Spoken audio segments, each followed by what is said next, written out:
Glória a Deus, meus irmãos em Cristo, a paz do Senhor Jesus a todos. Glória a Deus, irmãos, pode tomar um assento por gentileza, irmãos. Louvar a Jesus pela oportunidade que nós temos de nesta noite estarmos reunidos na presença do nosso Deus para adorá-lo, para glorificá-lo e bendizer a presença de Jesus. Nós cremos que o Senhor já está entre nós e o Espírito Santo já paira sobre esta casa nesta noite. Os irmãos creem assim, irmãos? Amém? Glória a Deus. Eu quero convidar a igreja para que nós abramos o texto bíblico, a palavra de Deus, no livro de Atos dos Apóstolos, capítulo de número 15. Glória seja dada ao nome de Jesus. O Senhor ministrou uma palavra ao meu coração para o culto desta noite. Eu quero ser fiel àquilo que o Senhor colocou no meu coração, mesmo entendendo que eu poderia aqui falar de tantas e tantas outras coisas, porém nós vamos nos manter aquilo que Deus tem falado e tem ministrado a nossa alma. Quando os irmãos identificam o texto em Atos capítulo de número 15, agradecer a Deus por esta oportunidade, ao nosso pastor presidente, pastor Benedito, que nos concede a oportunidade e a confiança de mais uma vez poder ministrar nesse altar, aos líderes e conselheiros do grupo de jovens, na pessoa do nosso irmão presbítero Júlio César, sua esposa, irmã Lisama, meu sogro, presbítero Darcy, e também a minha sogra, irmã Graça. Que Deus abençoe a vida de vocês, continue dando graça, prosperando na frente deste trabalho, que a boa mão de Deus coopere com os nossos irmãos e que o nome de Jesus continue sendo glorificado. Atos capítulo de número 15 e verso de número 24 a seguir. Os irmãos identificaram o texto, irmãos, amém? Porquanto ouvimos que alguns saíram dentre nós, vos perturbaram com palavras e transtornaram a vossa alma, não lhes tendo nós dado mandamento nenhum. Pareceu-nos bem, reunidos concordemente, eleger alguns varões e enviá-los com os nossos amados Barnabé e Paulo, homens que já expuseram a vida pelo nome de nosso Senhor Jesus Cristo. Enviamos, portanto, Judas e Silas, os quais de boca vos anunciarão também o mesmo. Na verdade, pareceu bem ao Espírito Santo e a nós não vos impor mais encargo algum, senão estas coisas necessárias, que vos abstenhais das coisas sacrificadas aos ídolos, e do sangue, e da carne sufocada, e da fornicação. Destas coisas fareis bem se vos guardardes, bem vos vá. Tendo-se eles então despedido, partiram para Antioquia, e ajuntando a multidão, entregaram a carta que foi enviada pelos apóstolos. E quando a leram, alegraram-se pela a exortação. Depois Judas e Silas, que também eram profetas, exortaram e confirmaram os irmãos com muitas palavras. Detendo-se ali há algum tempo, os irmãos os deixaram voltar em paz para os apóstolos, mas pareceu bem a Silas ficar ali. E Paulo e Barnabé ficaram em Antioquia, ensinando e pregando com muitos outros a palavra do Senhor. Amém? Glória a Deus. Amada igreja, servos e servas de Deus, é uma alegria, é uma aventura, é algo poderoso nesta noite nós podermos analisarmos o livro de Atos dos Apóstolos. Eu sou suspeito em dizer, porque do Novo Testamento, um livro que eu sou mais apaixonado é pelo livro de Atos dos Apóstolos. Aqui, Edson, existe uma riqueza histórica, narrativa poderosa dentro do livro de Atos dos Apóstolos, pelo fato que este livro, ele contém desde o primeiro capítulo, narrado por um historiador, narrado por um médico.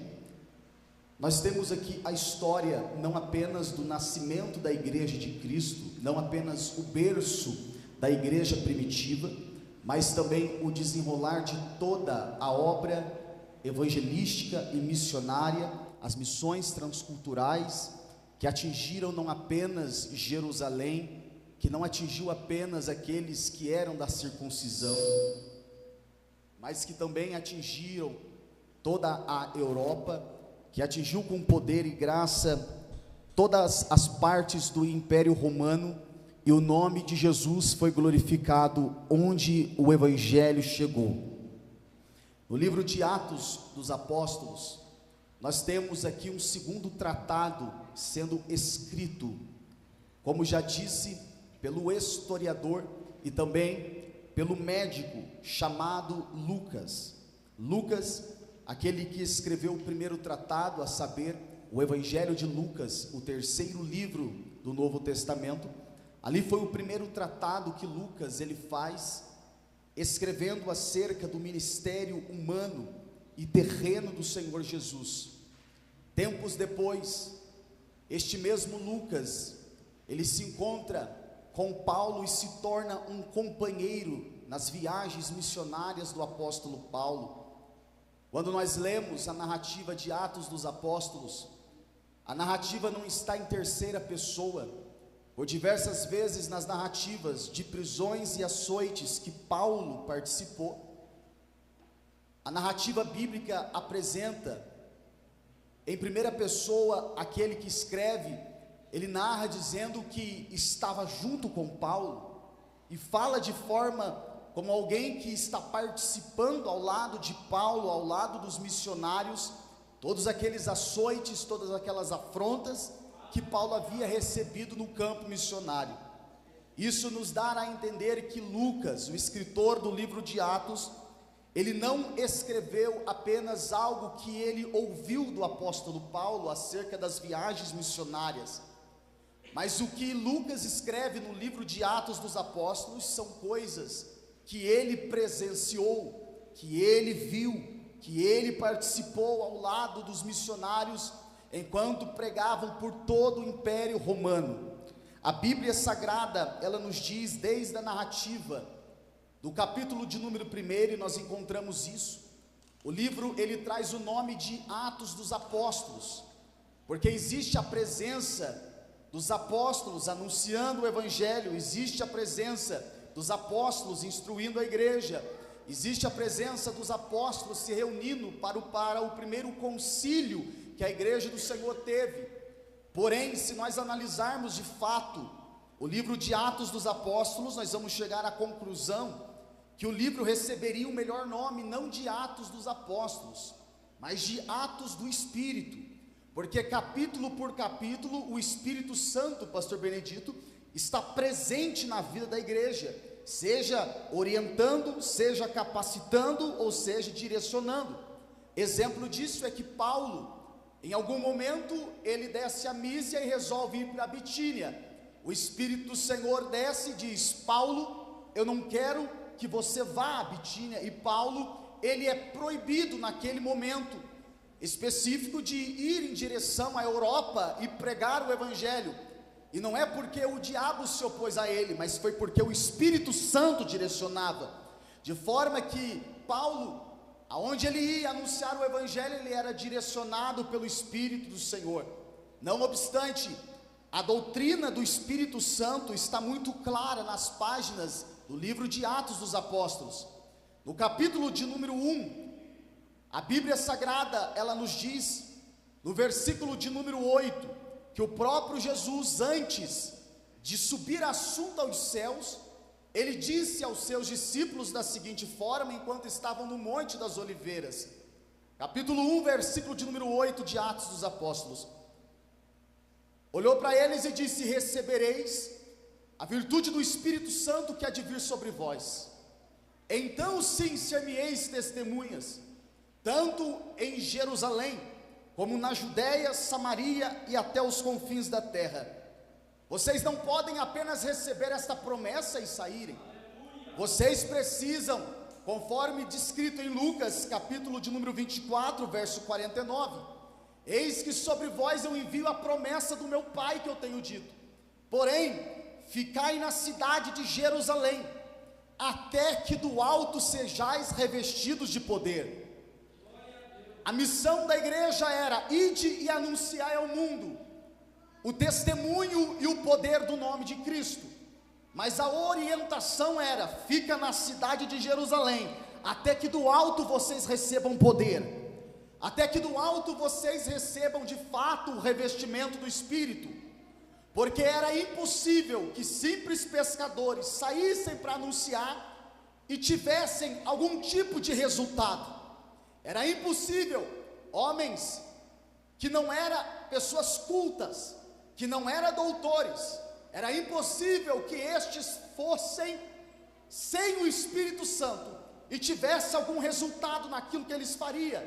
Por isso Jesus, ele diz a eles: antes de vocês irem, vocês ficam em Jerusalém e recebam o poder do Espírito Santo, a promessa do Pai que há de vir sobre vós, porque sem mim vocês não podem fazer nada. Porque enquanto a igreja prega, irmãos, não é a igreja que salva, a nossa missão é pregar, mas quem salva é o Espírito Santo.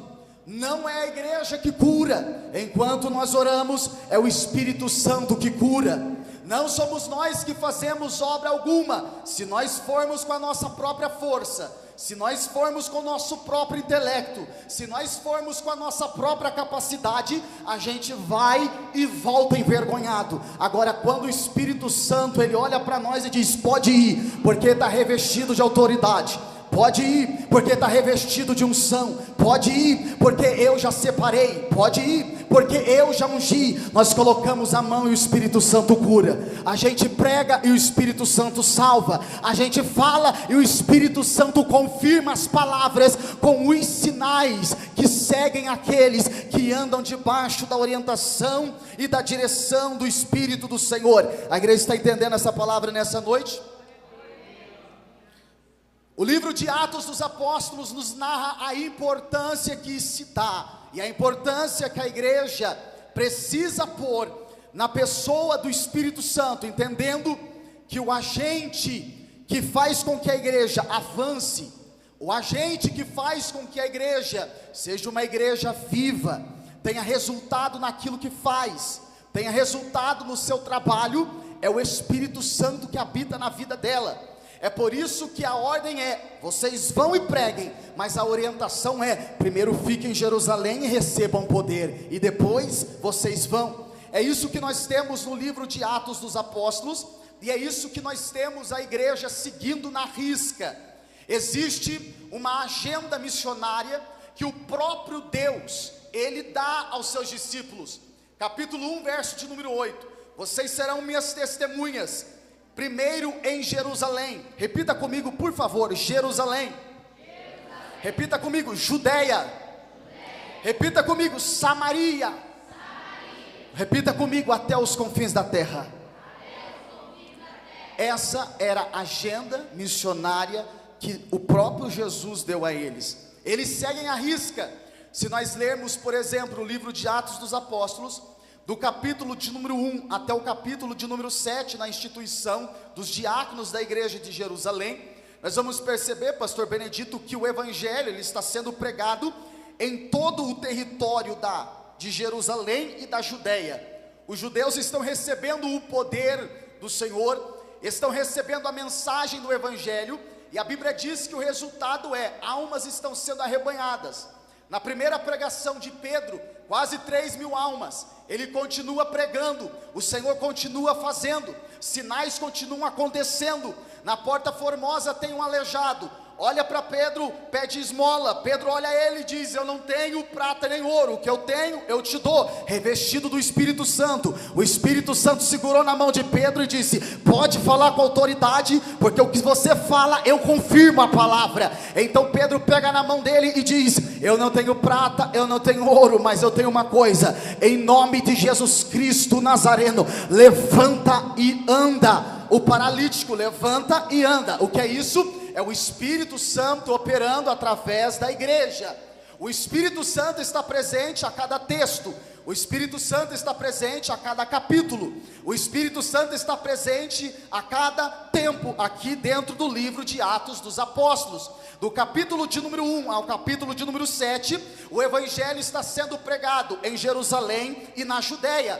Quando olhamos para o capítulo de número 8, a Bíblia diz que Felipe, o diácono da igreja, um dos diáconos que haviam sido separados junto aos outros, porque foram 7 diáconos separados, Felipe estava entre eles. A Bíblia diz que este diácono Felipe, no capítulo de número 8, ele é tomado pelo Senhor, e o Senhor o envia, e ele está pregando agora em Samaria.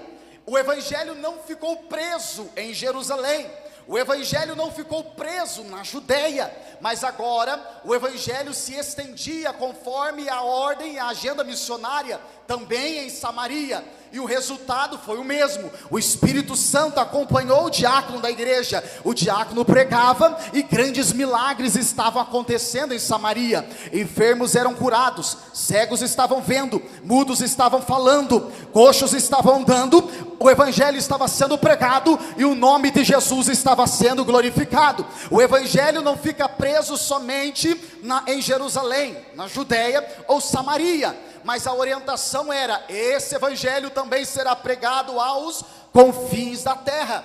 Só que quando nós olhamos para a forma como os apóstolos pensavam, a forma como Pedro pensava, a forma como os apóstolos e os crentes da Judeia pensavam, nós vamos ter a percepção que seria impossível que de fato o evangelho alcançasse o mundo, se Deus não usasse os instrumentos para que isso acontecesse, porque eles estavam tão presos ao judaísmo, eles estavam tão presos ao seu reduto, eles estavam tão presos na igreja sede em Jerusalém, que eles acharam que ali eles já tinham uma cadeira, ali eles já estavam em estado de conforto, não precisava sair dali, até porque milagres estão acontecendo, cultos estão acontecendo, poder de Deus está se manifestando. Então eles ficam dentro de Jerusalém, dentro da Judeia, e alguns pregam em Samaria, e por aí para. Se nós olharmos para a forma como eles pensavam,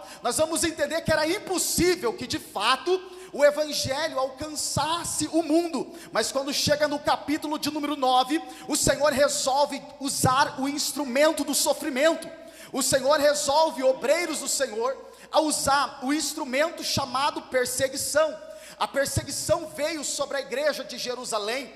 O fogo e a espada do Estado romano veio sobre a igreja, de forma que eles começaram a se espalhar por todas as partes do mundo. Neste tempo, no capítulo 9, se levanta um menino que não é um qualquer homem da Bíblia, não é apenas um pescador, como era Pedro, como era Tiago, como era João, não é apenas um cobrador de imposto na alfândega romana, como era o caso de Levi, também conhecido por Mateus. Não, agora existe um menino que os seus pais eram pessoas ricas, eram pessoas nobres, um menino que nasceu em Tarso. E a Bíblia Sagrada diz que este menino, ele recebe destaque no Novo Testamento, porque há quem diga que naquele tempo, presbítero Júlio, havia pelo menos 10 escolas famosas em Jerusalém. Os pais deste tal Saulo de Tarso enviou ele para Jerusalém para que estudasse, e não mandou ele para qualquer escola, mandou ele para a maior universidade do seu tempo, que era a universidade que ficava em Jerusalém. Quem era o professor de destaque? O professor era um neto de um dos grandes mestres que já teve na história de Israel, após eles terem voltado do cativeiro babilônico, que era Hilel. Eles mandaram Paulo para estudar aos pés de um grande doutor chamado Gamaliel. Se nós lermos a biografia de Paulo, nós vamos entender, Paulo, ele não apenas conhecia da lei de Deus, Paulo não apenas conhecia as 613 leis que foram catalogadas no livro de Deuteronômio. Se nós lermos a biografia de Paulo, nós vamos ver que este menino, ele estuda, e ele estuda tão bem, que ele se torna uma das mentes mais influentes do seu tempo. Paulo, ele era um poliglota, falava diversas línguas, falava diversos idiomas, não falava apenas o hebraico, falava o aramaico, falava o grego. Paulo, ele falava o romano, falava o latim. Paulo falava diversas línguas. Paulo não era apenas um conhecedor das 613 leis, por isso que no livro de Gálatas chama ele de fariseu, mas quando a Bíblia diz que ele era um doutor da lei, a Bíblia Sagrada diz que ele era um verdadeiro advogado, conhecia da lei judaica, judaica, conhecia da legislação judaica, mas também conhecia da legislação romana. Ele era também um cidadão romano. Este homem não tinha um currículo pequeno, existia na vida deste homem um histórico extenso. É alguém famoso, é alguém conhecido, é alguém inteligente, é alguém que conhece diversos idiomas, é alguém que conhecia da filosofia grega. Não obstante, se nós lermos o livro de Atos dos Apóstolos, não me falha a memória, capítulo 20, nós vamos ver quando Paulo ele entra em Atenas, e sabe como Paulo chama a atenção dos epicureus? Sabe como Paulo chama a atenção dos estoicos? Sabe como Paulo chama a atenção dos maiores filósofos e das mentes pensantes do seu tempo, usando de métodos que ele conhecia muito bem? A filosofia chamou a atenção deles, só que era uma filosofia diferente, porque eles acreditavam numa filosofia que fora desenvolvida por Aristóteles, que fora desenvolvida por Platão, que fora desenvolvida por tantos e tantos outros filósofos. Agora, quando Paulo chega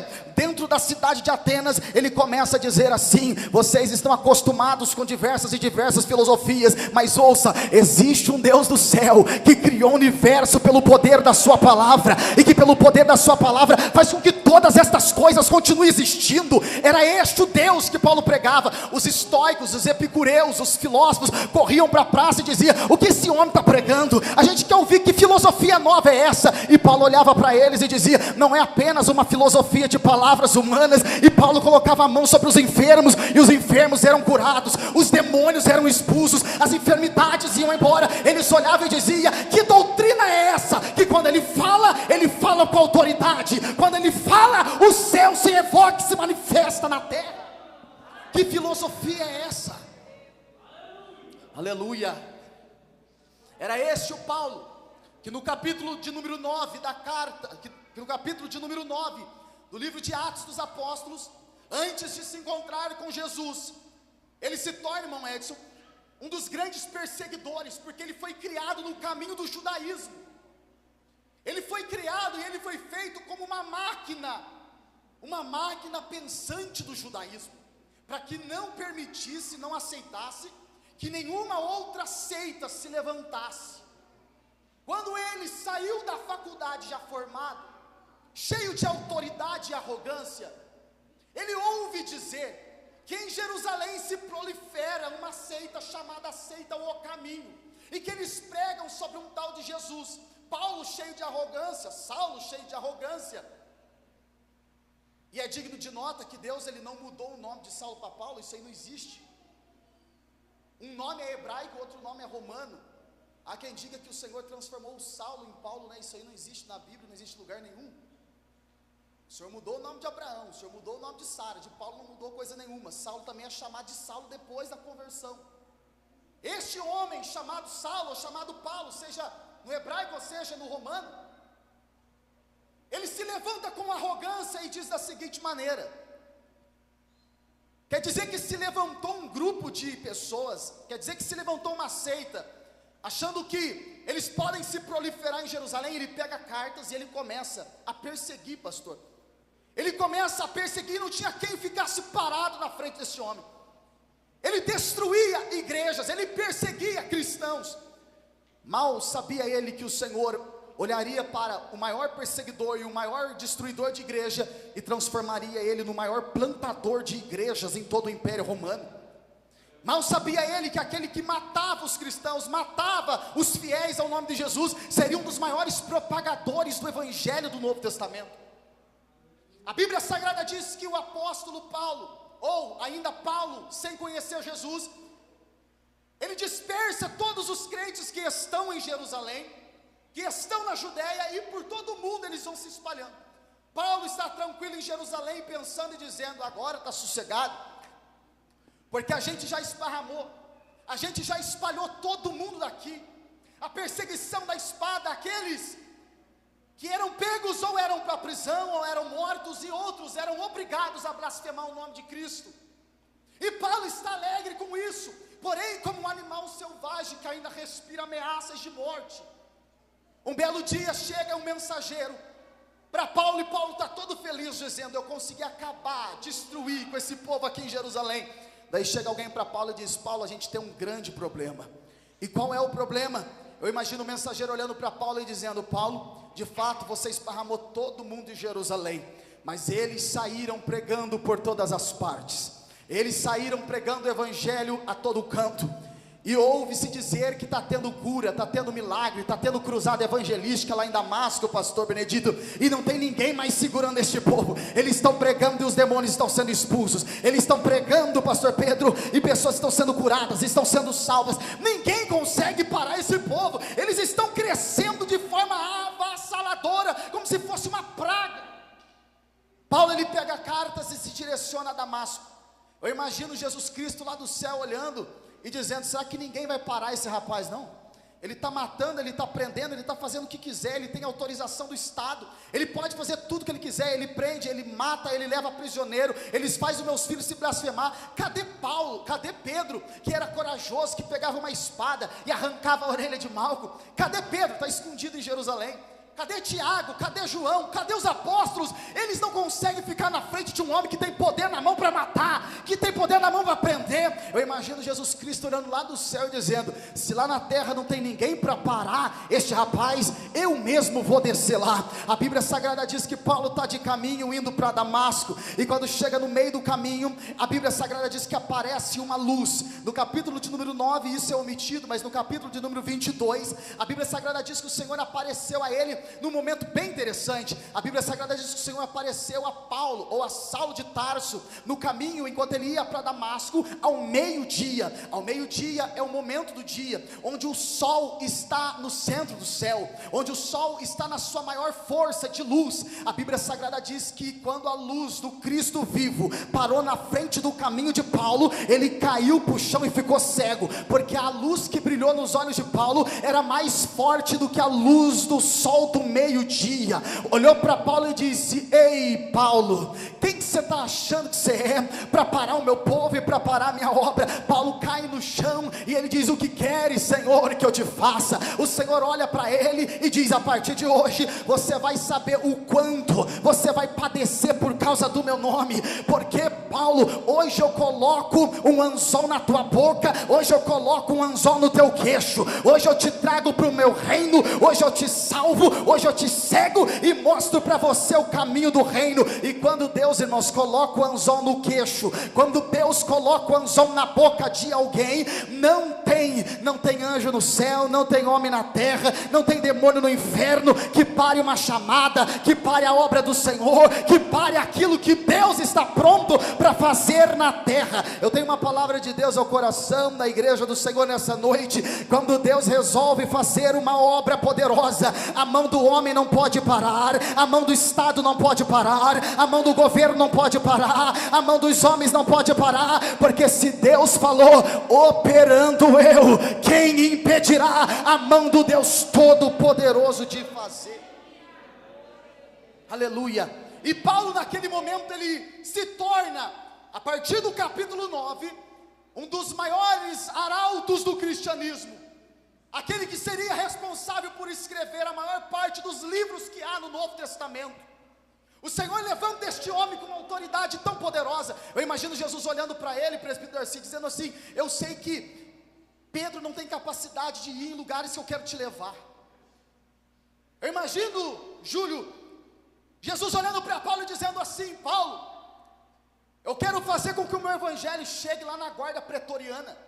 Eu quero que o meu evangelho chegue lá diante dos imperadores, do imperador Félix, do imperador Agripa. Eu quero que o evangelho chegue lá na capital do Império Romano. Mas com Pedro, covarde, eu não consigo fazer nada com ele. Eu imagino o Senhor chamando a Paulo e dizendo: eu te chamei por causa disso mesmo. Você é um grande perseguidor, mas a partir de hoje você vai ser um grande plantador de igreja. A partir de hoje eu vou te colocar entre os príncipes, eu vou te colocar entre os reis, eu vou te colocar entre os imperadores, eu vou te colocar entre os grandes da terra, para que o meu nome seja anunciado e o evangelho seja pregado. E Paulo começa a plantar a igreja.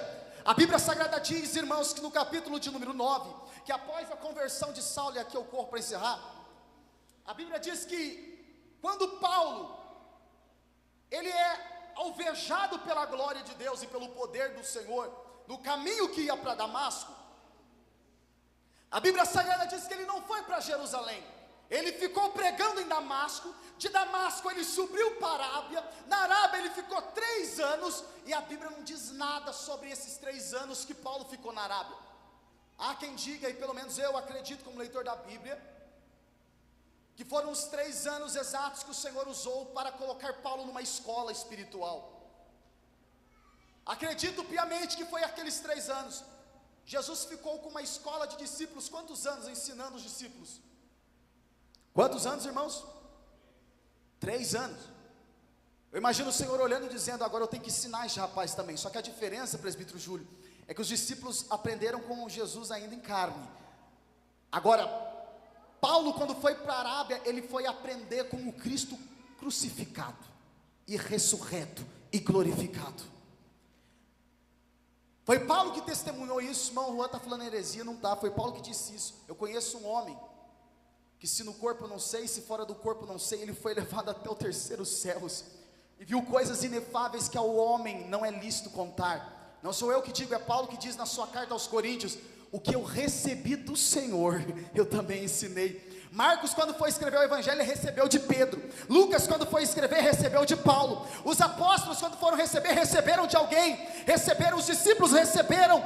Os discípulos de Cristo que foram se convertendo, receberam dos apóstolos a instrução. Agora Paulo, quando ele vai falar acerca do seu ministério, ele diz: o que eu recebi do Senhor, foi Ele que me revelou, foi Ele que me mostrou, foi Ele que me colocou na escola, colocou-me sentado para aprender, e disse: senta aí, Paulo, porque agora é eu que vou te ensinar.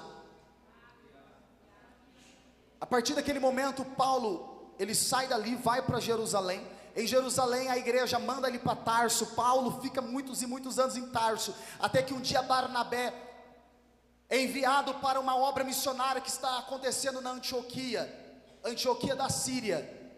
A Bíblia Sagrada diz que naquele momento está acontecendo um grande avivamento na Antioquia, e a igreja gentílica está em uma ascensão extraordinária de crescimento. Almas estão sendo salvas, estão sendo resgatadas, estão sendo salvas. A Bíblia Sagrada diz que Paulo, ele foi buscado por Barnabé enquanto estava lá na cidade de Tarso, e levado para Antioquia. Ele está servindo ao Senhor na Antioquia da Síria. No capítulo de número 13 do livro de Atos dos Apóstolos, no capítulo de número 13, eles estão servindo a Deus, e lá tem profeta, lá tem doutor, e Paulo está escondido lá no meio. Paulo não tinha nome no ministério, Paulo não era conhecido por ninguém, era apenas um auxiliar de Barnabé e os demais na Antioquia. A Bíblia Sagrada diz que o Espírito Santo desceu no meio deles, no capítulo 13, disse: aparta-me Barnabé e Saulo, porque eu tenho uma obra com eles. A Bíblia Sagrada diz que Paulo, ele foi separado ao lado de Barnabé, e ali agora Paulo vai ser enviado na sua primeira viagem missionária. Eles viajam para Chipre, de Chipre eles direcionam-se para a província da Galácia, a região de diversas cidades onde foi a primeira viagem missionária de Paulo. Ele prega em Antioquia da Psídia, ele prega em Icônio, ele prega em Derbe, ele prega em Listra, as 4 aldeias que faziam ali parte de toda aquela região da Galácia. Ele institui igrejas, ele planta igrejas, e o Senhor está abençoando o ministério de Paulo. Quando Paulo planta igrejas e volta confirmando a fé dos irmãos, ele chega na Antioquia da Síria novamente, retorno da primeira viagem missionária, e ele tem que trazer, pastor Benedito, um relatório para a igreja, porque ele foi enviado para a obra missionária, e agora ele tem um relatório para trazer. O relatório de Paulo era o seguinte: o Senhor nos abençoou grandemente, o Senhor tem salvado almas entre os gentios. Naquele momento se levanta um grupo no meio da igreja que quase destruiu a igreja naquele tempo: os legalistas e os judeus legalistas. Quem eram esses, os judeus legalistas? Quando eles ouviram dizer que o Senhor estava salvando almas em todos os lugares, só que entre os gentios, eles olham para os apóstolos e perguntam: que mensagem você pregou para eles? E a mensagem era a salvação por meio de Cristo, a salvação por meio da graça de Cristo, recebida, pastor, por meio da fé em Cristo. A base do Evangelho, que não precisa de mistura, que não precisa de acréscimo, que não precisa de nada mais. Os legalistas olham para Paulo e Barnabé e dizem da seguinte maneira: se eles não se circuncidar, se eles não cumprirem a lei de Moisés, mesmo recebendo a mensagem da fé, da graça e de Cristo, eles não podem assunto foi tão grave que depois de irmãos ler na sua casa o livro de Gálatas, Paulo escreveu uma carta à igreja que estava na Galácia. E Paulo ele escreve dizendo assim: eu maravilho-me de que tão depressa passasseis desse evangelho para outro evangelho que na verdade não é o evangelho de Cristo, mas uns entraram no meio de vocês e transtornaram a mente de vocês.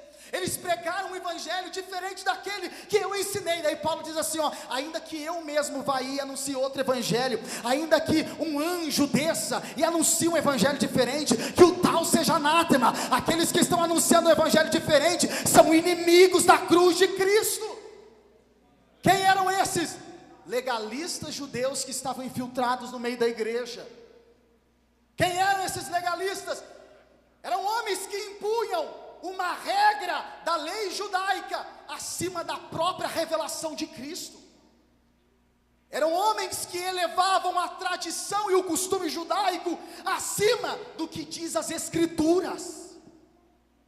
Eram homens que estavam mais apoiados do que dizia a lei, a tradição judaica e a lei de Moisés e a circuncisão, do que de fato aquilo que Deus revelou, a salvação por meio da graça, por meio da fé, por meio de Cristo, a graça eterna.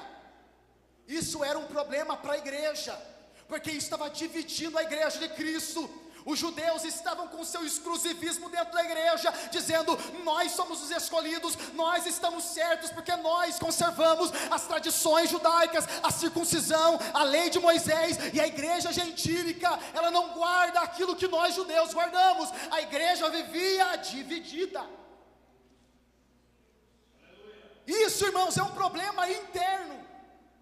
Os judeus passavam e diziam da seguinte maneira: está vendo aquele irmão novo convertido que se converteu?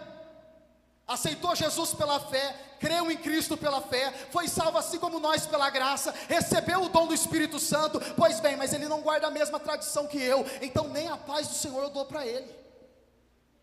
Mas isso aí está na Bíblia: se alguém não segue a mesma doutrina, nem o saudeis. Tem uns crentes do século 21 que estão interpretando a Bíblia do mesmo jeito que Satanás interpretou lá no Éden, distorcendo o que de fato diz as Escrituras. O Senhor disse que nós não devemos nem saudar, são os falsos profetas, que tem na sua mão as Escrituras, tem nas suas mãos a palavra de Deus, mas distorcem para que carregue almas para o inferno e para o engano. Era esses que nós nem devemos saudar. Agora, aqueles que se convertem a Cristo, aqueles que recebem a salvação por meio da graça, aqueles que abraçam o Evangelho. Sabe qual é a chamada de Deus para a igreja brasileira e para nossas igrejas, Assembleias de Deus neste tempo? Nós precisamos entender que o Senhor nos chamou, nos escolheu, e não existe acepção de pessoas. O Senhor ama a Assembleia de Deus, mas o Senhor também ama os nossos irmãos metodistas, o Senhor também ama nossos irmãos presbiterianos, o Senhor também ama nossos irmãos batistas, aqueles que amam e andam conforme a doutrina e a palavra de Deus. Estes por Cristo são salvos, estes por Cristo estão guardados. Quantos estão entendendo essa palavra nessa noite? Ela parece ser antiga, mas é atual, porque isso estava acontecendo no tempo de Paulo.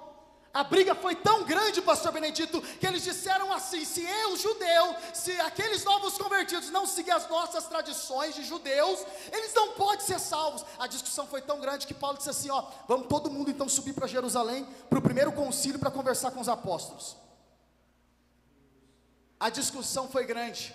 Você imagina colocando cara a cara, frente a frente, judaizantes, Paulo, Barnabé, Pedro, Tiago, João. Imagina os apóstolos todos um olhando para a cara do outro. A briga naquele dia foi muito grande, o debate teológico foi muito grande. O primeiro concílio que aconteceu em Jerusalém foi uma forma de resguardar a igreja, de viver uma verdadeira divisão no meio dela. Irmão, se existe uma coisa que pode destruir o povo de Deus, não é os ataques que a gente recebe de fora. Porque quando a gente recebe ataque de fora, a gente entende que é o inferno, a gente entende que é o diabo, e a gente entende que essa igreja está alicerçada em Cristo, e as portas do inferno não prevalecem contra ela. O problema é quando nós começamos a nos degladiar entre nós mesmos. O problema é quando nós começamos a dividir grupos dentro da igreja, aquele é mais santo e aquele é menos santo. O problema é quando nós começamos a se dividir entre nós mesmos. O vínculo da unidade é quebrado, e a Bíblia Sagrada diz que um reino que luta e se degradia contra si mesmo, ele não pode ficar de pé, ele não pode subsistir. É por isso que neste tempo, antes do arrebatamento, o Senhor está querendo trazer sobre nós um despertar, um avivar, e o primeiro passo para que isso aconteça é a igreja voltar a se unir, viver em unidade, a entender que nós somos salvos por Cristo, pela graça, pelo poder do Evangelho do Senhor. A discussão foi grande, mas depois de Paulo e Barnabé trazerem um relatório missionário, depois dos judaizantes colocarem na mesa todos os seus contrapontos contra os missionários, depois de Pedro tomar a palavra no capítulo número 15 e dizer: irmãos, não se enganem, eu também entrei na casa de Cornélio e eu não queria entrar.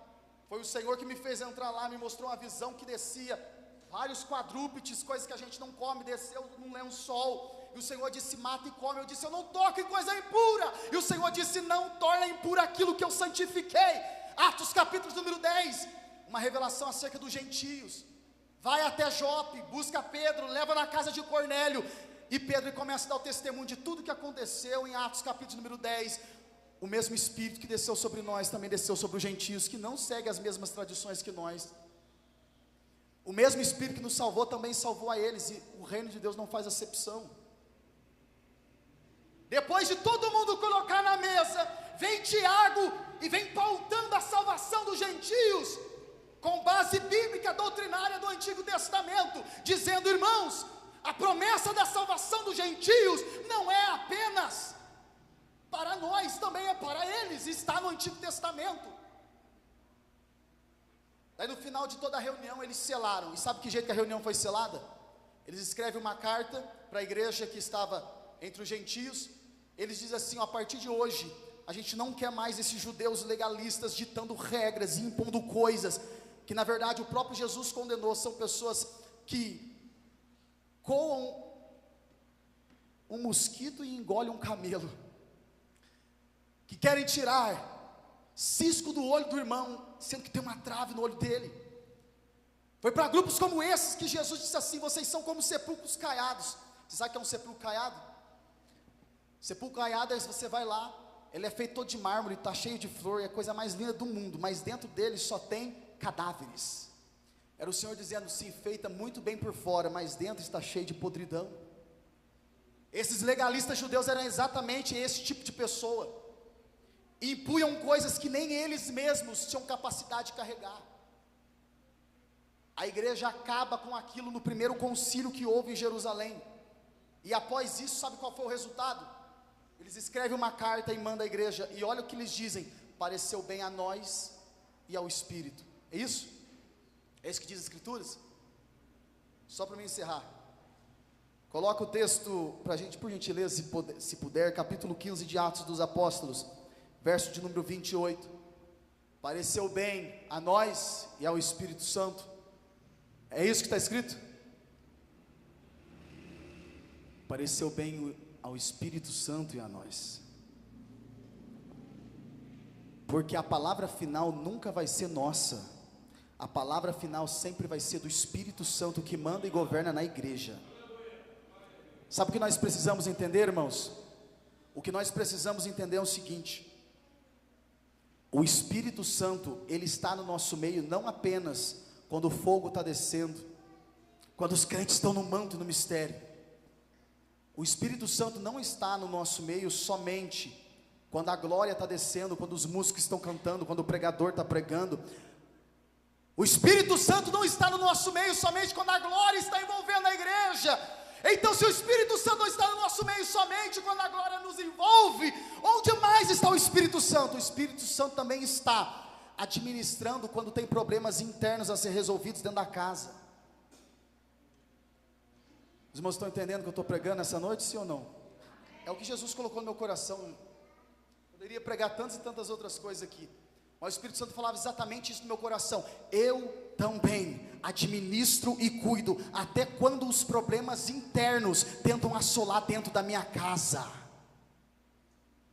Capítulo de número 5, quem acha que a igreja primitiva era perfeita se engana. Capítulo de número 5, eles estão vivendo uma plena comunhão de graça.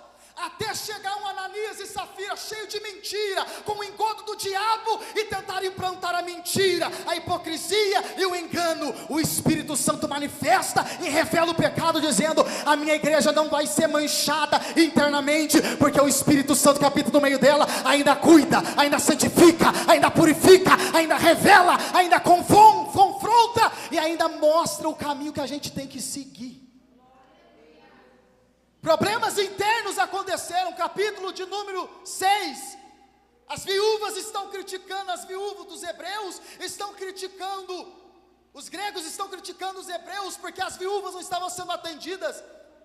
Precisou ser apartado homens cheios do Espírito Santo para colocar a casa em ordem, organizar as coisas.